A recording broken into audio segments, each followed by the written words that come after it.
नमस्कार, स्वागत है आपका यो स्टॉक्स में। मैं हूं आपके साथ प्रशांत पांडे और मेरे साथ है मेरी सहयोगी कनिष्का सरकार।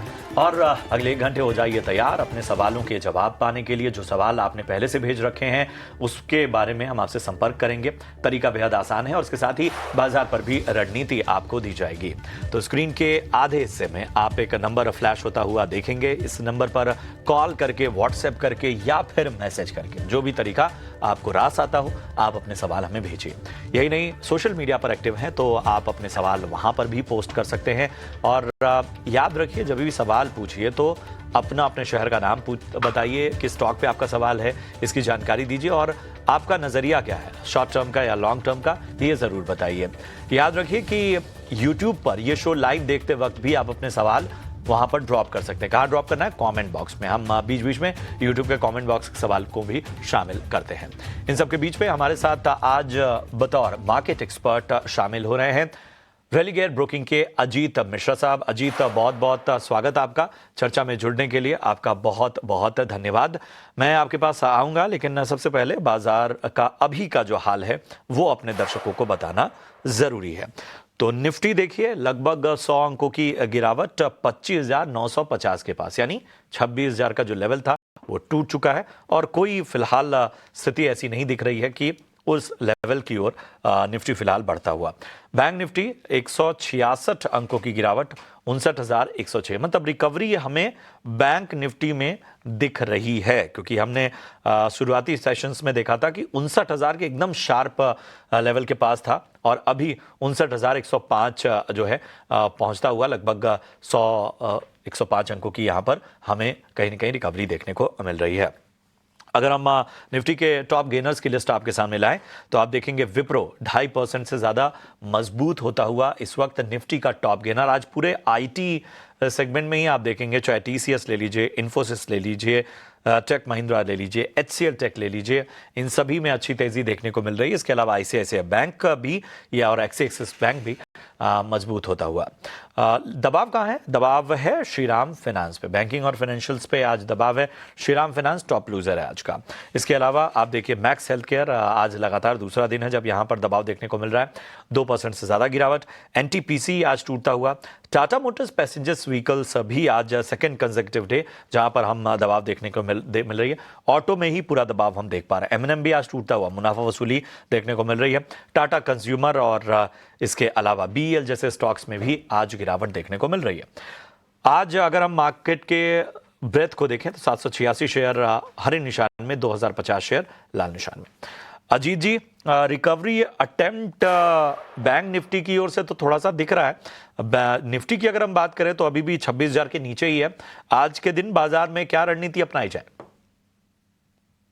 शुक्रिया प्रशांत। देखिए, ये चीज नॉर्मल है जिस तरीके से हम देखते आ रहे हैं सिंस अगस्त। जो भी रिकवरी आती है, मार्केट में तेजी आती है, उसका 50% रिट्रेसमेंट होना और उसके बाद दोबारा से मार्केट का एक ट्रेंड रिज्यूम करना, नए हाइज बनाना, ये एक कहीं ना कहीं चलता आ रहा है। अगर आप देखेंगे जो कि रीसेंट अभी आपने रिकॉर्ड हाई बनाने के बाद एक 2-3 दिन का कंसोलिडेशन था, दोबारा से आप देख रहे हैं कि जो कि की सपोर्ट एरियाज होते हैं, जैसे कि 20 EMA को आज ब्रेक किया। ट्रेंड लाइन सपोर्ट आपका 25,900 के पास है। प्रीवियस स्विंग लो आपका करीब 25,850 के पास है। ये एरिया मेरे हिसाब से काफी इंपॉर्टेंट होने वाला है। अगर आपने 850 के नीचे स्लिप करते हैं तो मान के चलिए 700 शायद या फिर उससे भी नीचे के लेवल्स इंडेक्स में देखने को मिले। तो एज ऑफ नाउ मेरे हिसाब से जो भी लॉन्ग पोजीशन है आपके पास 25,850 स्पॉट, ये आपका एक स्टॉप लॉस होना चाहिए। अभी भी पोजीशन में आप बने रह सकते हैं। रिकवरी के केस में 26,100 ये की हर्डल होगा। जब ये हम सरपास कर देंगे तो दोबारा से फिर आपको देखेंगे कि बुल्स हावी होते हुए नजर आएंगे, दोबारा से मार्केट में आपको तेजी होती हुई नजर आएगी। बट क्योंकि बैंकिंग जो कि की फैक्टर था इस पूरी तेजी का, वहां पे पिछले 3 दिनों से प्रॉफिट टेकिंग है, आज वो भी अपने 20 EMA के पास आ गया है। तो मुझे लगता है कहीं ना कहीं थोड़ा कंसोलिडेशन जरूर हो सकता है बैंकिंग इंडेक्स में भी। पीएसयू से थोड़ा सा दूर रही है, वहां पे एक लंबे आउट परफॉर्मेंस के बाद आज करेक्शन देखने को मिला है, एक डिसाइसिव करेक्शन।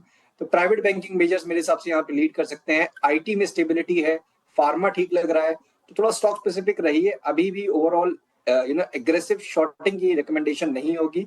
बायस अभी भी पॉजिटिव साइड पे है। तो बायस अभी भी पॉजिटिव साइड पे है। निफ्टी के लिए 25,850 आपका स्टॉप लॉस होना चाहिए और 26,100 वो एक की लेवल है जिसके बाद हमें बुलिश ट्रेंड देखने को मिल सकता है।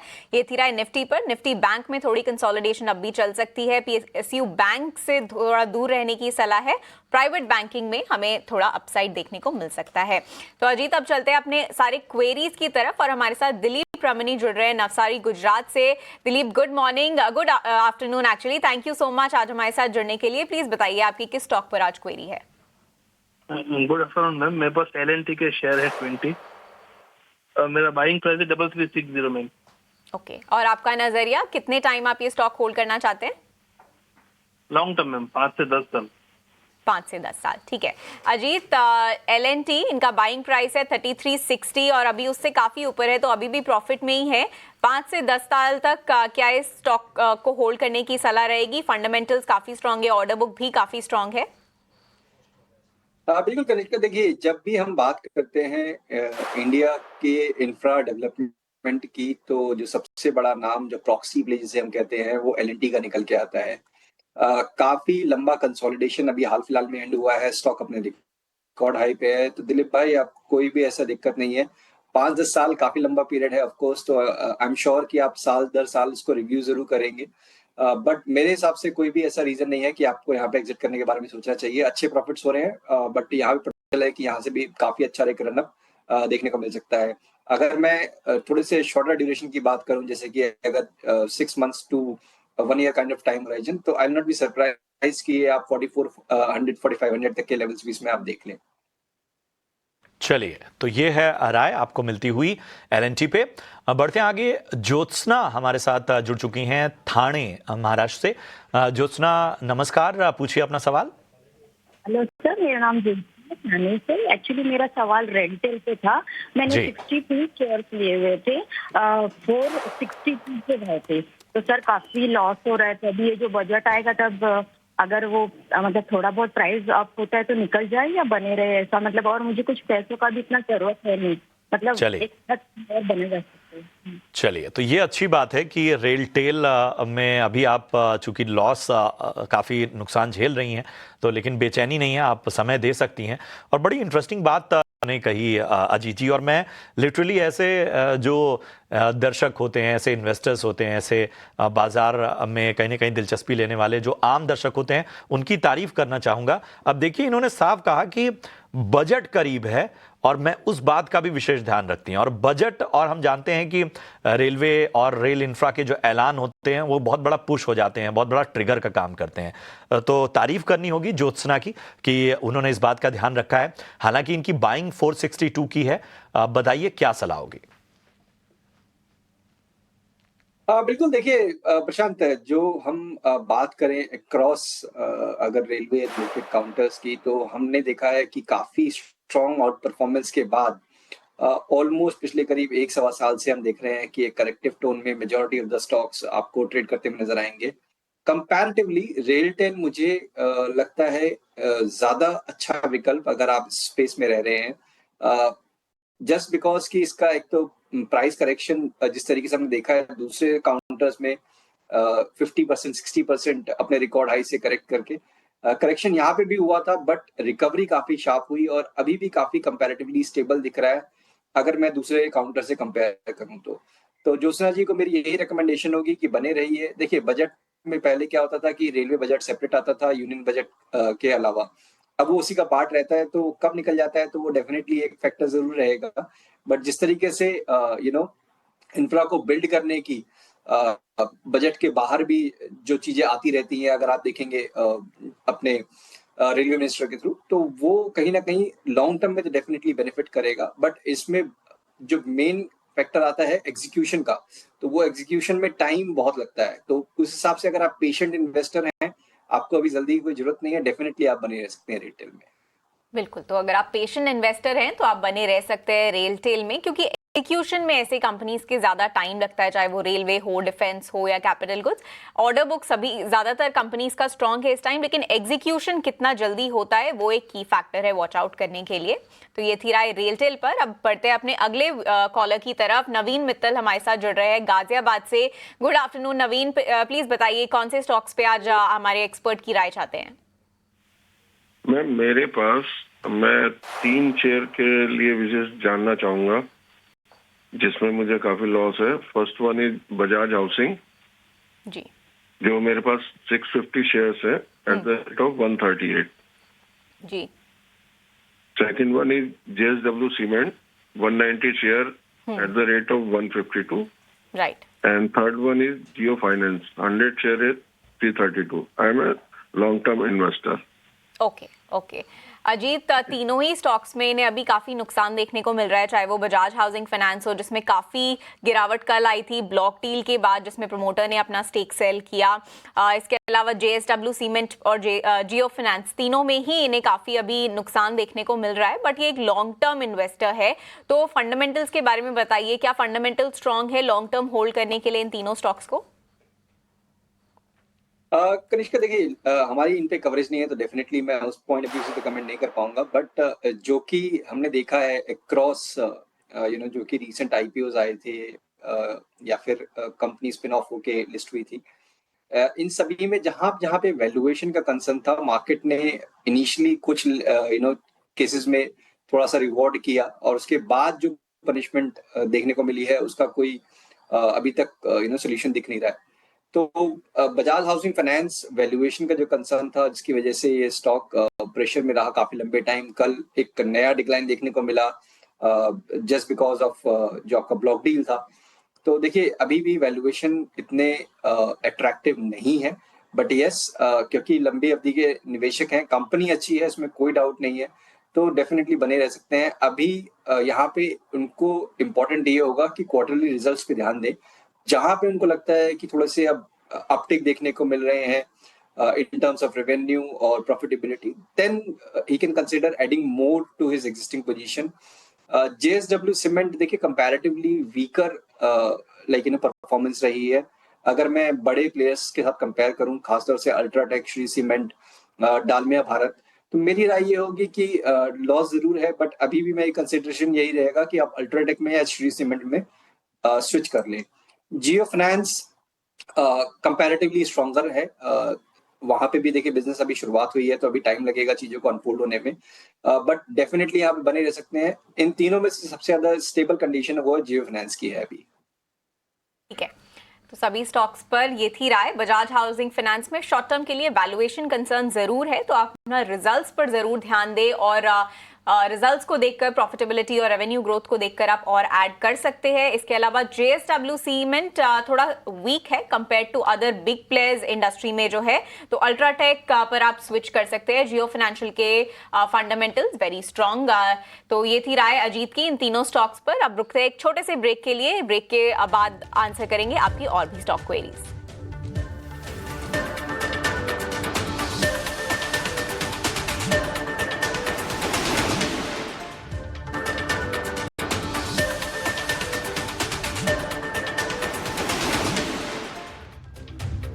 स्वागत है आपका ब्रेक के बाद। और चलिए कुछ अहम खबरों की और मार्केट ट्रेंड्स की ओर बढ़ते हैं। डॉलर के मुकाबले रुपए में ऐतिहासिक कमजोरी नजर आ रही है। $1 का भाव 90 रुपए 28 पैसे तक का फिसला है। इस गिरावट के बड़े कारण क्या हैं, और विश्वमोहन हमारे सहयोगी जुड़ चुके हैं। विश्वमोहन, ज़रा बताएं आखिर जो साफ तौर पर इस वक्त दबाव देखने को मिल रहा है, रुपए में जो कमजोरी है, उसके क्या क्या वजह सामने आ रही हैं? ये एक डेप्रिसिएशन है या वाकई कमजोरी के संकेत है? देखिए कोहराम मचा हुआ है, लगातार ये कमजोरी दिख रही है। महीने भर में देखिए 1.25% तक रुपया डॉलर के मुकाबले कमजोर हो चुका है। 3 महीने में 2% और 6 महीने में 5% की गिरावट। वर्स्ट करेंसी, सबसे कमजोर करेंसी एशिया की साबित हो रही है रुपया। ये गिरावट क्यों है? कुछ जो बड़े रीजन्स यहाँ पर सामने आ रहे हैं। यूएस के साथ ट्रेड डील लगातार देरी हो रही है। बाजार को लग रहा था कि जल्दी डील हो जाएगी, पिछले हफ्ते भी काफी अनुमान था, लेकिन वो डिले हो रहा है। यूएस हमारा एक्सपोर्ट लगातार कम हो रहा है। 9% पिछले महीने के भी जो नंबर्स आए थे वो भी 9% कम एक्सपोर्ट होते हुए दिखे थे। भारत का जो ट्रेड डिफिसिट है रिकॉर्ड ऊंचाई पर है। अक्टूबर में इस साल ये ट्रेड डेफिसिट बढ़कर $41 बिलियन के ऊपर करीब करीब $42 बिलियन के आसपास ट्रेड डेफिसिट पहुंच चुका है। इसके अलावा इंपोर्ट को देखिए तो ये करीब 17% बढ़कर रिकॉर्ड $76 बिलियन पहुंचा है। और सबसे ज्यादा जो कंट्रीब्यूशन आया है बुलियन की तरफ से आया, सोने चांदी का रिकॉर्ड बम्पर इंपोर्ट हुआ है। और क्योंकि वो फेस्टिव सीजन था इस वजह से भी बम्पर इंपोर्ट हुआ है, इससे भी ट्रेड डेफिसिट को काफी ज्यादा सपोर्ट मिल रहा है। एक्सपोर्ट इस दौरान देखिए ये 12% गिरा है, जिसमें से 9% अकेले यूएस में कम हुआ है। एक्सपोर्ट गिरकर $34 बिलियन के भी नीचे आ चुका है और फॉरेक्स रिजर्व भी लगातार कम हो रहा है। अब आरबीआई कब तक इतना इंटरवीन करे कि फॉरेक्स रिजर्व के जरिए रुपए को यहां पे सपोर्ट करता रहे। आरबीआई से इस हफ्ते रेट कटौती की भी संभावना है। 5 दिसंबर को जब एमपीसी की बैठक का फैसला आएगा वहां पर संभावना है, ये बाजार जता रहा है कि 0.25% कटौती भी हो और आरबीआई गवर्नर ने भी इस बात के संकेत दिए है, तो बाजार में वो भी प्राइस्ड इन होकर चल रहा है। तो ये सारे फैक्टर रुपए पे काफी दबाव बन रहा है और इन सब के अलावा जो स्पेकुलेटर्स है वो लगातार कोशिश में जुटे हुए हैं और वो भी यहां पर दबाव बनाने का काम कर रहे हैं। इंपोर्टर्स हो, कॉर्पोरेट्स हो, तमाम हेजर्स हो, इनसे भी डॉलर की लगातार डिमांड बनी है और जिस तरह से एनडीए में पोजीशन बनते हैं वहां पर डॉलर की डिमांड बढ़ भी जाती है। तो ये सारे फैक्टर रुपए पे दबाव बना रहे हैं। रुपया एक के बाद एक नया निचला लेवल बनाता जा रहा है और 90 के हिस्टोरिकल साइकोलॉजिकल लेवल को भी आज पार कर गया। शुक्रिया करेंगे विश्व मोहन आपका इस अहम जानकारी के लिए। और लगातार रुपए में जो दबाव है वो चिंता का सबब। बहरहाल इसी के साथ शो में इतना ही, लेकिन जाने से पहले आपको जानकारी दे दें, महीने की शुरुआत में अक्सर बड़े बड़े पैसों के काम होते हैं, जैसे सैलरी आती है, बिल भरने होते हैं, खर्चों की प्लानिंग होती है। लेकिन जिस तरह हम अपने खर्चों की प्लानिंग करते हैं उसी तरह अपने निवेश की प्लानिंग करना भी जरूरी है। इसी आदत को बढ़ावा देने के लिए एसबीआई म्यूचुअल फंड और टाइम्स नेटवर्क का मिलकर एक खास राष्ट्रीय इन्वेस्टर अवेयरनेस पहल शुरू कर रहे हैं, जिसका नाम है भारत निवेश बेहतर कल। इस पहल का मकसद भारतीयों में लगातार निवेश करने की आदत को प्रोत्साहित करना है, ताकि वो अपना आर्थिक भविष्य सुरक्षित कर सकें।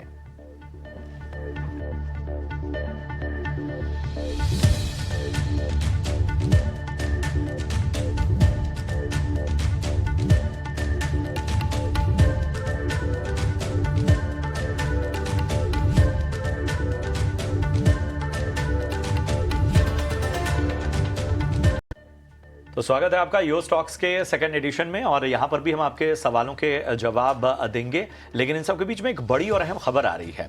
दिल्ली हाईकोर्ट ने डॉक्टर रेड्डीज को सेमाग्लूटाइड बनाने और एक्सपोर्ट करने की इजाजत दे दी है। क्या है पूरी खबर, ये जानने के लिए अपनी सहयोगी का रुख करते हैं। जी बताएं, आखिर क्या है पूरी खबर? एक रोचक केस दिल्ली उच्च न्यायालय में फिलहाल चल रहा है। मंगलवार को हुई सुनवाई में 2 कंपनियां सामने आई हैं, एक नोवो नॉर्डिस्क और दूसरी एक भारतीय कंपनी जिसका नाम डॉक्टर रेड्डीज लैब है। अब बात यह है कि नोवो नॉर्डिस्क ये कहता है कि सेमाग्लूटाइड नाम का जो इंग्रेडिएंट है, जो कि ओजेम्पिक बनाने में इस्तेमाल किया जाता है, उस पर सिर्फ उसी का अधिकार यानी पेटेंट है। हालांकि भारतीय कंपनी ये कहती है कि वो इस प्रोडक्ट को सिर्फ इम्पोर्ट करता है और उन देशों में बेचता है जहाँ पे ये पेटेंट रद्द है या फिर ये पेटेंट माननीय नहीं है। अभी फिलहाल कोर्ट ने ये फैसला नहीं किया है कि कौन सी कंपनी कहाँ पे क्या बेच सकती है, एक फाइनल डिसीजन आना बाकी है। मगर फिलहाल के लिए उन्होंने ये कह दिया है कि भारतीय कंपनी बाहर इस प्रोडक्ट को एक्सपोर्ट कर सकती है, लेकिन डोमेस्टिक मार्केट यानी भारत के मार्केट्स में इसको अभी नहीं बेच सकती है। फैसला आने में अभी वक्त है और अभी के लिए ये माना गया है कि मार्च 26 तक भारतीय कंपनी इसे डोमेस्टिक मार्केट्स में नहीं बेचेगी।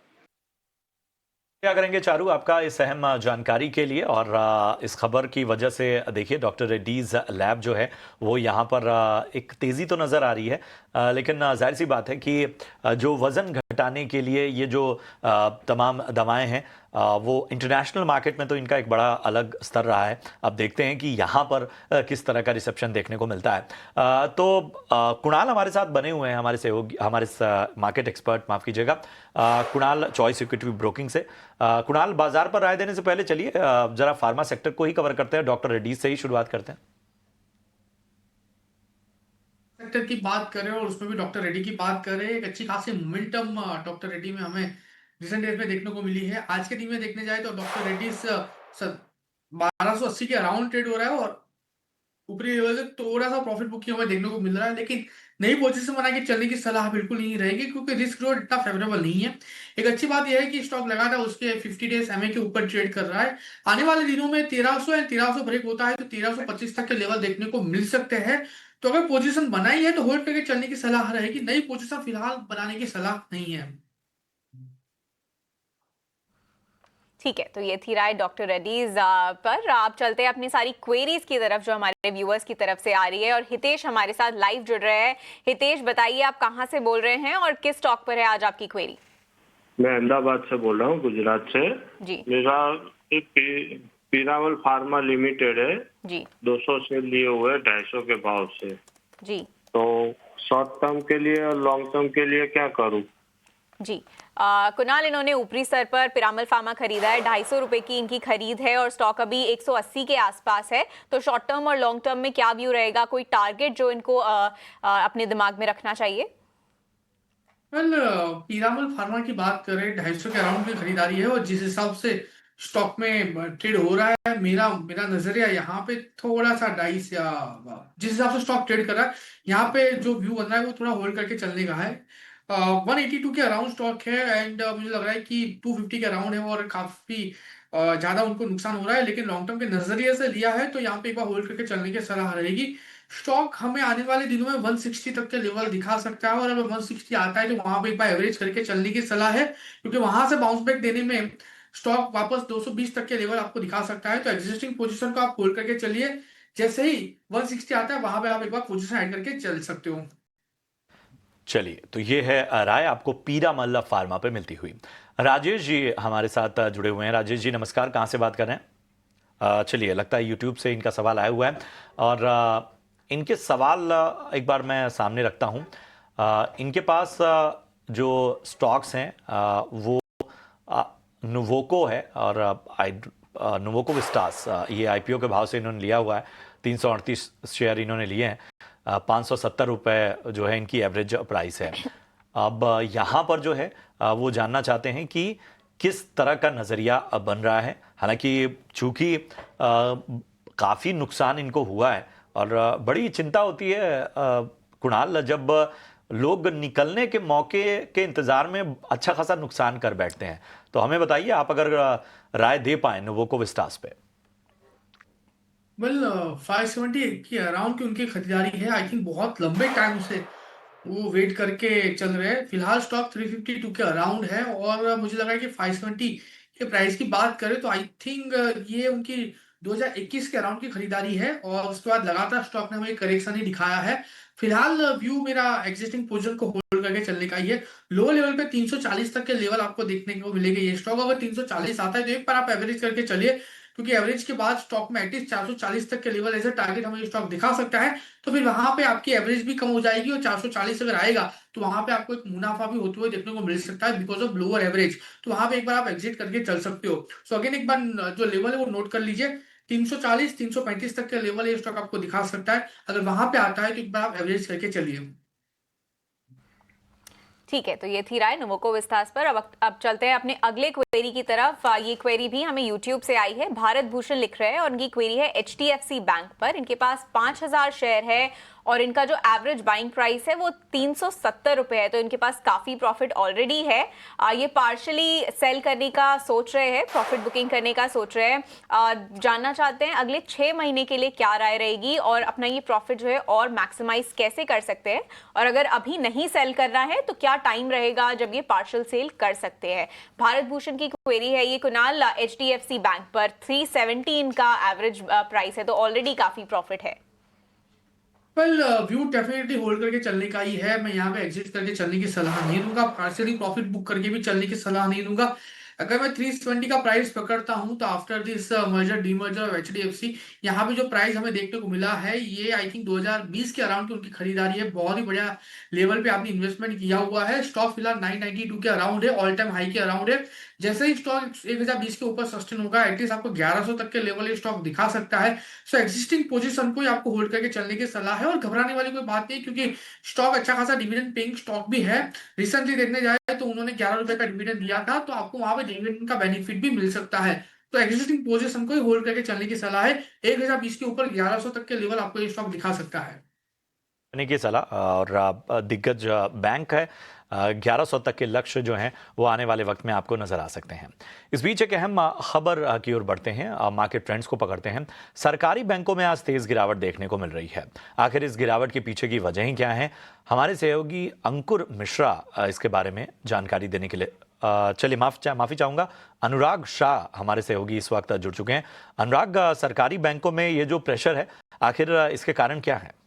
ये तमाम सरकारी बैंक हैं, पीएसयू बैंक्स हैं, उसमें काफ़ी दबाव दिख रहा है, गिरावट दिख रही है। और उसकी वजह है कि जो वित्त राज्य मंत्री पंकज चौधरी के द्वारा राज्यसभा में एक सवाल का जवाब दिया गया है, जिसमें उनके द्वारा स्पष्टीकरण दिया गया है कि सरकारी बैंकों में एफडीआई लिमिट को बढ़ाने का सरकार का कोई प्लान नहीं है। जिस तरह से रिपोर्ट्स थी कि एफडीआई लिमिट जो है वो सरकारी बैंकों में बढ़ सकती है, 20% से बढ़ के 49% तक हो सकती है, लेकिन वित्त राज्य मंत्री के बयान के बाद ये साफ हो गया है कि सरकारी बैंकों के अंदर जो एफडीआई लिमिट है वो 20% ही रहेगी। तो इससे जो है वो निवेशकों में निराशा है और बिकवाली देखने को मिल रही है, क्योंकि माना जा रहा था कि अगर एफडीआई लिमिट बढ़ती है और उन बैंकों के अंदर एफडीआई आती है तो बैंकों में और ज़्यादा रफ्तार दिखेगी, लेकिन इस स्पष्टीकरण के बाद गिरावट दिख रही है, बिकवाली दिख रही है। इसके अलावा सरकार ने यह भी साफ किया है कि अभी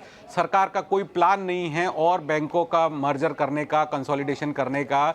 जो मौजूदा सरकारी बैंक है उनकी स्थिति जो है उतनी ही रहेगी, इनमें और ज़्यादा मर्जर नहीं दिखेगा, ये भी क्लेरिफाई किया है। और सरकार ने ये भी साफ कह दिया है कि अभी किसी और सरकारी बैंक का प्राइवेटाइजेशन करने का भी कोई प्लान नहीं है। तो ये सारे जो स्पष्टीकरण जो है संसद के अंदर वित्त राज्य मंत्री के द्वारा दिए गए हैं, उसका असर सरकारी बैंकों के शेयर्स पे दिख रहा है, बिकवाली दिख रही है। और हमने देखा भी था कि पिछले 3 महीने में जो पीएसयू इंडेक्स है उसमें जो बढ़त देखी गई थी, तो अब ये देखना होगा आने वाले दिनों में क्या वो जो बढ़त थी वो रिवर्स हो जाएगी क्या। लेकिन सरकार, वित्त राज्य मंत्री के बयान के बाद सरकारी बैंकों के शेयरों के अंदर बिकवाली हावी दिख रही है।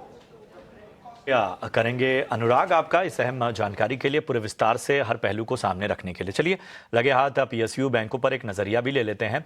कुणाल, अगर मैं पीएसयू बैंक्स की बात करूं, बैंकिंग एनबीएफसीज की बात करूं, इस मार्केट करेक्शन और इस खबर से पहले सबसे फेवरेट अगर स्पेस अगर हो रहा था तो वो बैंकिंग और एनबीएफसीज ही हो रहा था, और उसमें पीएसयू बैंक्स तो आप सभी के रडार पे था। अब जिस तरह की तमाम चीजें सामने आई हैं, जिस तरह का न्यूज इंपैक्ट है और जिस तरह का आज दबाव देखने को मिल रहा है, कैसे प्ले आउट किया जाए? एक बहुत ही बढ़िया मोमेंटम हमें पीएसयू बैंक में, पीएसयू स्टॉक में देखने को मिली। आप देखिए पीएसयू बैंक आज 3% नीचे है, 8,240 के अराउंड है। और कहीं ना कहीं डायरेक्ट इम्पैक्ट जो अभी मार्केट में है उसकी इम्पैक्ट हमें डायरेक्ट मार्केट में स्टॉक में भी देखने को मिली है। पीएनबी, कैनरा बैंक, एसबीआई सारे के सारे 2 से 2.5% स्टॉक लोअर लेवल पे है। मैं तो फिलहाल वेटिंग वॉच करके चलने की सलाह दूंगा, क्योंकि आने वाले दिनों में ये वॉलेटिलिटी इंक्रीज भी हो सकती है ना।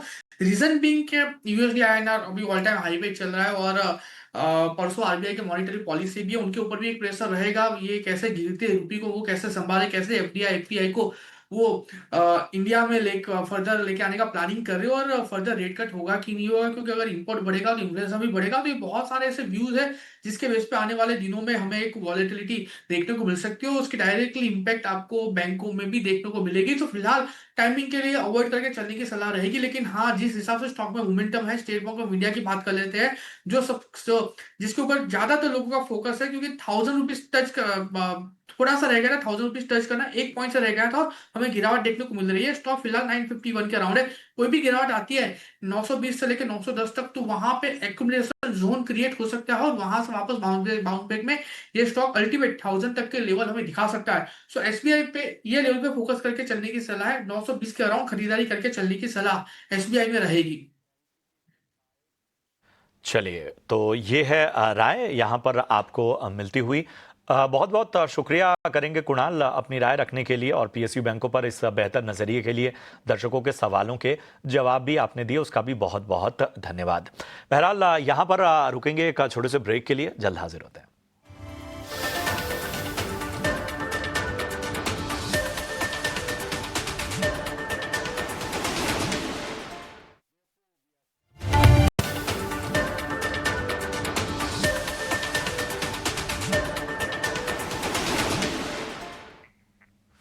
स्वागत है आपका 18 आवर्स प्रदेश में। आप देख रहे हैं योर स्टॉक्स, और आगे बढ़ने से पहले एक अहम जानकारी, महीने के शुरुआत में अक्सर बड़े बड़े पैसों के काम होते हैं, जैसे सैलरी आती है, बिल भरने होते हैं, खर्चों की प्लानिंग करनी होती है। लेकिन जिस तरह हम अपने खर्चों की प्लानिंग करते हैं, उसी तरह अपने निवेश की प्लानिंग करना भी उतना ही जरूरी है। इसी आदत को बढ़ावा देने के लिए एसबीआई म्यूचुअल फंड और टाइम्स नेटवर्क मिलकर एक खास राष्ट्रीय इन्वेस्टर अवेयरनेस पहल शुरू कर रहे हैं, जिसका नाम है भारत निवेश, बेहतर कल। इस पहल का मकसद है भारतीयों में लगातार निवेश करने की आदत को प्रोत्साहित करना, ताकि वो अपना आर्थिक भविष्य सुरक्षित कर सकें।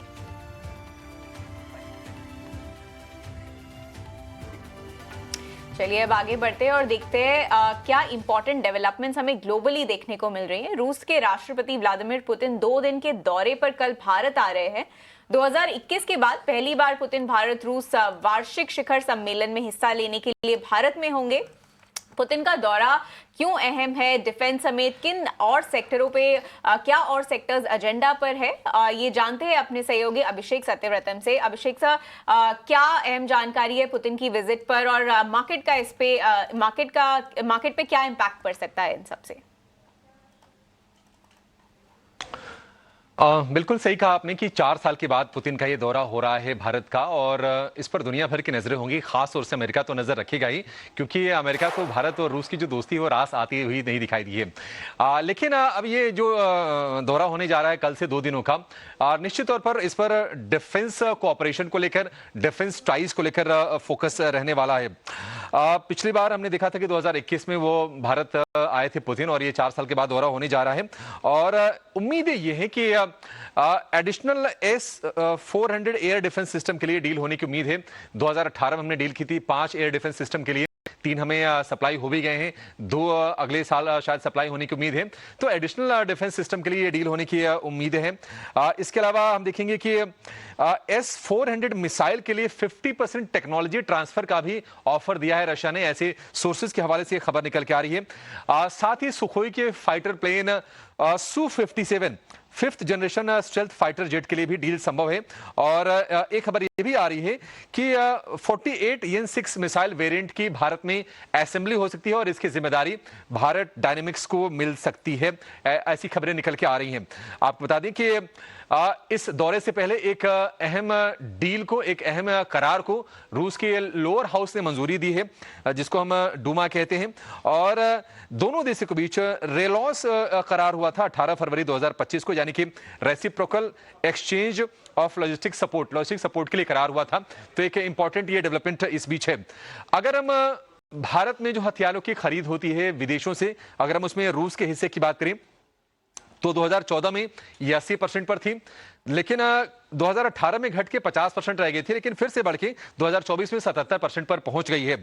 अगर हम हथियारों के लिहाज से बात करें तो हम काफी ज्यादा डिपेंडेंट है रूस पर, चाहे वो नेवल वेपन्स हो, मिसाइल हो, आर्मर्ड व्हीकल हो, एयरक्राफ्ट हो, एयर डिफेंस हो, शिप्स हो, तमाम चीजों में ये इंटरनेशनल डेटा सजेस्ट करते हैं कि काफी ज्यादा हम इंपोर्ट करते हैं रशिया से।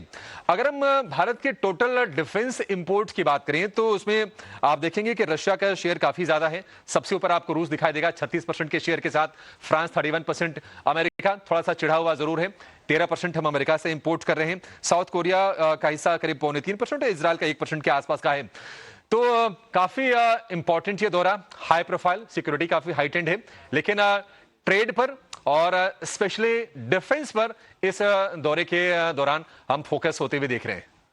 शुक्रिया करेंगे अभिषेक आपका इस अहम जानकारी के लिए। तो दौरे की तमाम बड़ी बातें आपको सामने रखते हुए अभिषेक।